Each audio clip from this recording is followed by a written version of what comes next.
up on WMBD News at noon, a body is found in Peoria. What investigators know so far about that case.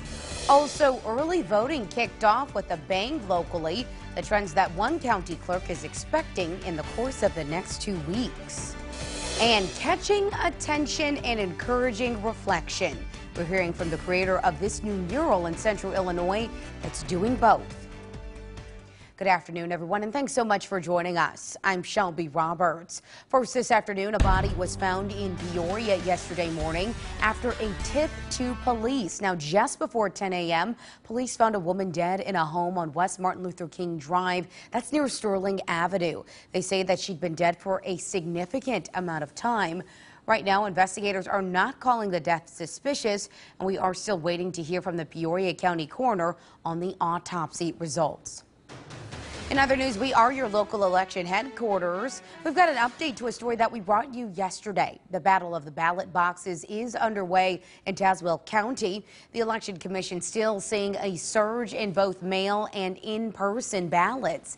The county clerk says that more than 7,000 people have been to the polls for early voting.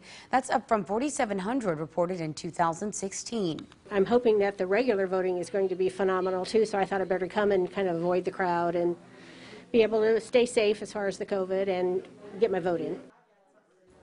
And Tazewell County Clerk John Ackerman says at least 22,000 ballots were processed and mailed out to Tazewell County voters. So far, more than 7,000 have been sent back.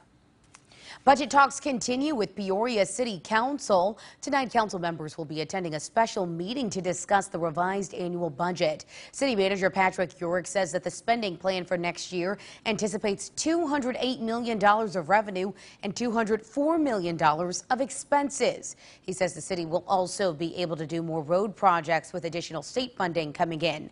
We'll be covering that meeting tonight and bring you the latest updates on WMBD News at 10 p.m. The village of Peoria Heights will be voting tonight to determine the future of its volunteer fire department. This comes as the current chief heads toward retirement. At tonight's board meeting, board members will be voting to open a new position of a part-time fire chief. Now, according to the village administrator, Dustin Sutton, this person will try to rejuvenate the village's volunteer fire crew. This is the first step in seeing if the current volunteer system is still viable for the village. If passed, Sutton says that they will accept applications and start interviews as soon as possible. Village trustee Brandon Wisenberg says that they are looking for daytime availability, and this has been in the works even before COVID-19. Just days after the East Peoria Police Chief Steve Rogie stepped down, a new chief is temporarily filling his spot. Yesterday, the East Peoria Police Department promoted Rich Broderick as the interim police chief. Along with Broderick's promotion, several other officers were promoted too. David Horn is now the interim deputy chief. Ryan Crawford was promoted to temporary sergeant, and Keith Masilia is now deputy chief. We turn now to your COVID-19 coverage this afternoon. The McLean County Health Department is reporting the 31st COVID-related death. The victim was a woman in her 90s with underlying conditions who was associated with a long-term care facility, we're told. The health department is reporting 23 new cases of COVID-19 today. At this time, 264 people are isolating at home. 15 people are in the hospital, none of them currently in intensive care. There are 3,571 people that have been released from isolation and are considered to be recovered. And Tri-County health officials are reporting more than 200 new positive cases and 6 deaths. 5 deaths reported in Peoria County and 1 in Tazewell County. All were residents living at a nursing home with an outbreak.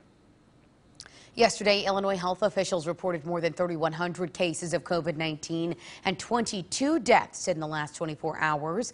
The positivity rate is still increasing for the state. It sits currently at 5.4%. Two Farmington schools are now going remote after a member of the school community tested positive for COVID-19. For at least the next week, students at Farmington Elementary and Junior High schools are transitioning to online learning. A staff member who teaches at both schools tested positive for COVID-19. Before deciding to go online, the district had students going to class in person 5 days a week. High schoolers will continue on that schedule. The superintendent says that students are screened for symptoms before they enter the doors, and he is thanking parents, staff, and students for their patience during this school year. The way we ended last year was obviously the right thing to do to keep everyone safe, but just to be able to get excited about having staff and students back on campus for whatever time we can have them is welcomed, and we'll keep working through it. And before the announcement of moving online, only 20% of students in the district were using online learning. Community members in Normal will now be able to address the council twice during meetings. Last night, city leaders amended the public comment policy, removing the requirement that states all comments must be about that agenda. Now, as a result, there will now be 2 public comment periods. One 30-minute session at the beginning of the meeting for any public comments related to an agenda item, and a 15-minute session at the end of the meeting for those who wish to comment on town issues not on the agenda.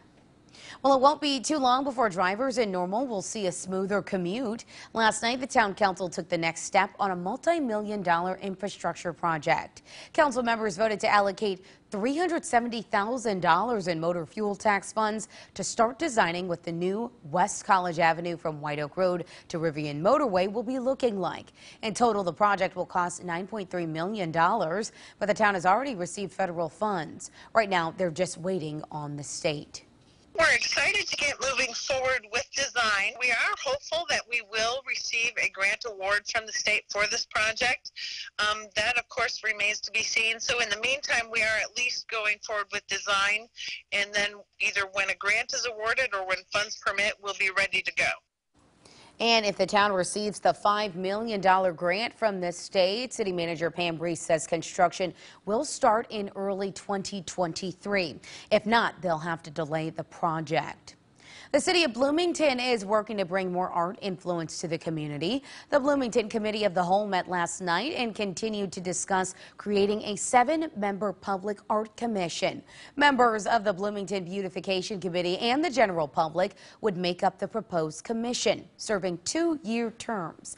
The deputy city manager says that the art commission could facilitate the village getting new art, and establishing the committee would not commit the council to spend any money. If you decide to pursue this direction or some amendment to this direction, you're not committing to spending any money or any funds as of right now.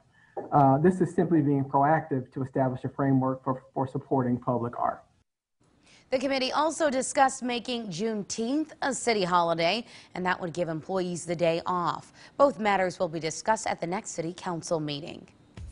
Well, take a look at this. There's a new mural in Bloomington that's drawing some attention. It's called Holding On to Each Other.